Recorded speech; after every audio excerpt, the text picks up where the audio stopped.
Here is an exercise for you.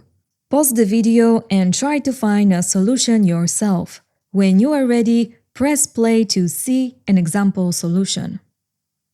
And here is an example solution. Function createPetProfile with a parameter pet, and then const nickname will be pet nickname or unknown using Nullish Coalescing operator. And favoriteToy will be a pet favoriteToy or no favoriteToy as default. And let's return petProfile, nickname, and favoriteToy. And let's test some cases. So for example, console log createPetProfile with a nickname Fluffy.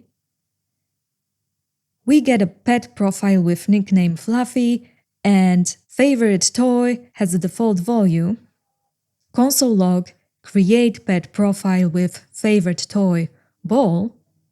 This time the nickname has default value and favoriteToy is Ball.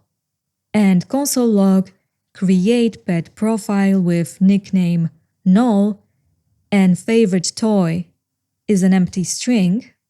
We get default value for nickname and favoriteToy is an empty string, since an empty string is a valid value, so not null or undefined.